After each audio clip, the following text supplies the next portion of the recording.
kita rayakan anugerah kehidupan. Halo suster. Hai. Suster Desi Hai. dan Suster Fernanda. Ya, ayo kita masak dulu. Nih, Suster Fernanda baru masak nih. Tukang masak nih, ya kan? Hobinya masak dan makan. Nah, suster kesini berapa hari sih? Sudah 5 hari ya, Romo. 5 hari ya? Iya, menemani Suster libur. Desi. Alasannya menemani padahal liburan ya. Ya, itu Nah. alasan suci menemani Suster Desi sendirian kan di biara. Ya. Alasannya Saudara lihatlah Suster Fernanda itu gapyak ya. Gapyak itu apa ya? Sukacita bergaul, sukacita menyapa gitu kan. Saya ingin menggali Suster ya. Oh ya ampun, beberapa apanya menit digali? nanti dong, Suster. Boleh. Halo, Suster aslinya dari mana sih? Saya aslinya dari Prambanan, Romo. Oh, Prambanan ya? Iya. Oke. Yang menarik dari saya adalah Suster itu kan punya pengalaman late vocation.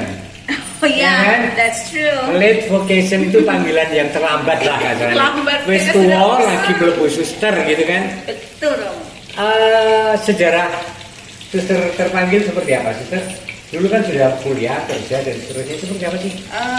Gini Romo, waktu itu memang nggak pernah loh punya cita-cita jadi suster, sama sekali tidak pernah. Maka begitu lulus SMA lalu pergi kuliah, setelah kuliah kerja. Kuliah di kerja- mana suster? Waktu itu kuliahnya di Akademi Pariwisata, saya orang hotel nih Romo, hotelier gitu ya.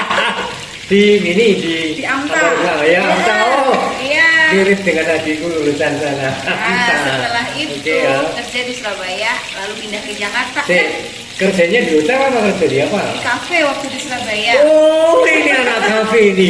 Yo, susternya anak kafe ini. Jadi suster biara ini. Terus?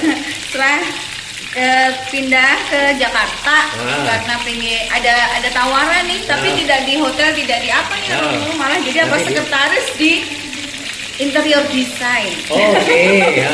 Nah di Jakarta selama 3 tahun, dan setelah 3 tahun itulah lalu muncul panggilan, mungkin sudah sejak dulu ya, tapi itu baru terasa waktu sudah kerja. Tapi awal-awalnya Romo waktu itu saya merasa kok saya udah dapat apa yang saya mau, tapi kok hati saya tetap tidak bahagia.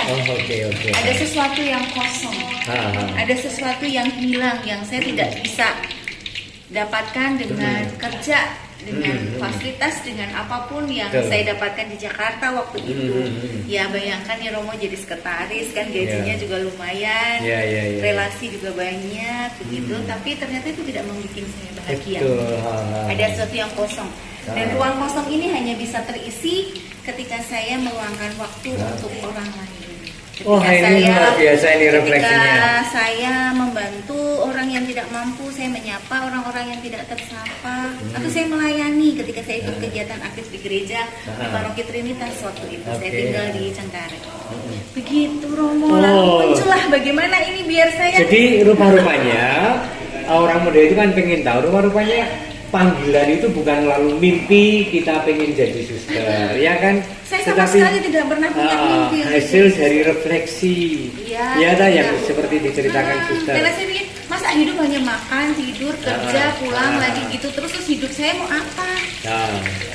Apa hanya begitu saya punya suami, punya anak terus mati? Aduh, kok ngenes gitu. Ini bukan kritik untuk para awam loh ya, hanya salah satu pilihan panggilan yang dihayati oleh suster ya. Beda dengan Anda mungkin, beda dengan orang lain lagi, dan Romo Agus dan seterusnya itu ya. Iya, tapi yang pasti itu Romo. Tahun berapa suster masuk jadi suster? Saya masuk CB itu tahun 2005, setelah 4,5 tahun kerja ya Romo. Umur berapa waktu itu? Persis di usia menjelang 25. Oke. Nah, waktu itu juga doa juga sih Romo, novena apapun itu ya, kita doa mau petunjuk. Lalu saya bilang sama Tuhan, ini udah mau usia 25 nih, gimana nih hidup saya? Kalau memang saya menikah, tolong diberi jodoh gitu ya. Tetapi kalau tidak menikah, tunjukkan biara mana saya harus masuk. Itu pilihan Hati yang terbuka ya suster ya, untuk dipimpin oleh Allah. Benar. dan mau diarahkan oleh Tuhan kemana Tuhan akan Iya. memimpin. Waktu itu juga bergulat Romo. Nah. Aku pikir, aduh aku udah tua nih. Nah, belum sih. Saya pikir waktu itu kalau masuk suster harus lulus SMA. Oh, Ternyata kok enggak. ya. Dan bahkan sekarang menjadi tren ya, lead vocation, Iya. orang punya pengalaman kerja, pengalaman kuliah, bahkan pengalaman pacaran gitu Ya, kan? pernah. Ya. Pernah Romo juga. Ya, pengalaman ya, ya. itu. Tapi yang pasti memang ketika Tuhan sudah berkenan ya kita tidak bisa menolak. Pada akhirnya begitu saya. Oh, luar biasa. Iya. Suster, Iya Romo. tidak pernah menyesal bahwa kemudian memilih pilihan menjadi seorang biarawati? Menyesal tidak, tetapi namanya bergulat pernah Romo ya. Ketika kita mengalami tantangan dalam perutusan, tantangan dalam berkomunitas dan menghidupi kaul, ya ada juga pengalaman di mana saya merasa apakah ini betul jalan hidup yang harus saya tempuh sampai saya mati, itu ada Romo. Iya, iya. Tapi itu wajar kan Romo, Wajar, karena dimanapun pasti dimanapun. ada Menjadi yang namanya suami, pergulatan. menjadi istri ya sama aja. Iya, bosan pernah. Ya. Jadi suster bosan kok kayak begini terus begitu. Ya, ya. Tetapi lalu yang namanya kembali kepada komitmen. Nah, sudah berkomitmen untuk mengikuti Yesus dalam rahmat panggilan ini, maka bagaimanapun caranya kita harus bisa keluar dari suasana itu. Keren. Kembali lagi mendekatkan diri pada Tuhan, Sang Pembelai. Ya, suster. Untuk orang muda, Ya. suster masih berpikir relevan menjadi masuk menjadi seorang biarawati atau biarawan atau imam?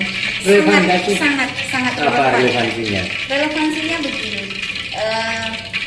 ketika kita ingin memberikan diri kepada orang lain, kan hidup kita ini tidak hanya untuk diri kita sendiri ya.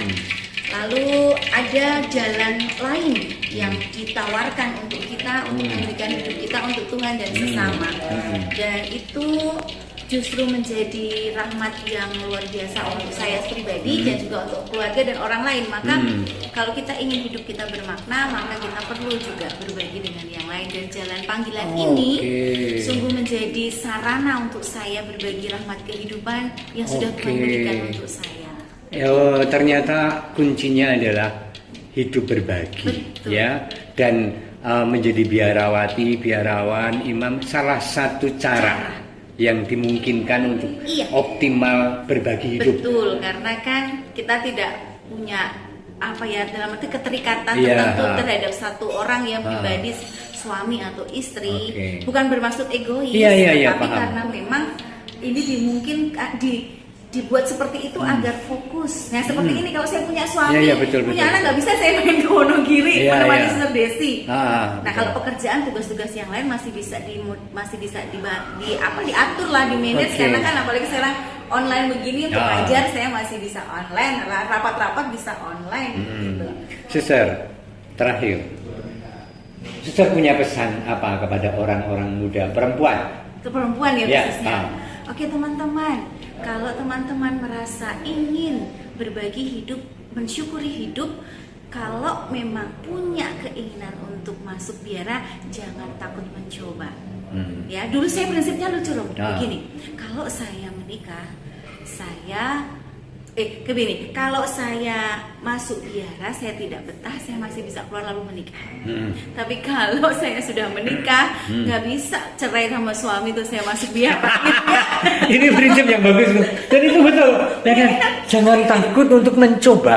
Jangan takut untuk bertanya, Tuhan apakah Engkau memanggil aku? Ya kan? Iya benar Romo. Kayaknya enggak, kayak iya deh. Aku mau coba. Bahkan coba oke lu ya. Iya, Ya, nggak apa-apa. hidup di biara gratis. Bukan gratisnya, Iya, iya, tapi iya, yang iya, pasti iya. kita akan dibantu untuk memilih Iya, apa iya. yang terbaik untuk Hidup, kita dalam iya. bimbingan dan refleksi bersama dengan para Ya, pendengar. soalnya begini loh, Suster, pengalaman saya di Jakarta. Iya. Saya mengumpulkan anak-anak muda 30 ke atas, jadi ini sudah tua ini, old, ya kan? Selama 1 tahun, tahu nggak Suster? Saya berinteraksi dengan 350-an orang 30 tahun ke atas. Itu 95% perempuan. Luar biasa. Nah, lalu apa yang terjadi? Ketika kemudian saya tawarkan beberapa cara hidup, ya kan, mengundang suster, mengundang awam yang punya spiritualitas tertentu, banyak di antara mereka walaupun sudah umur tetap berpikir bahwa menikah adalah satu-satunya cara hidup sampai memang benar bahwa tidak bisa menikah karena tidak berjodoh. Kan eman-eman waktu ini. Ya, eman-eman ya. Iya. Oke, Suster, terima kasih ya. Tuhan memberkati karya Suster. Amin. Dadah. Yo. Ini ayam filet ala Suster Fernanda. Wah, ayo kita sarapan pagi dengan para Romo dan Suster di Susteran Carolus Borromeus di Wonogiri. Itu dari jendela sudah kelihatan. Mari.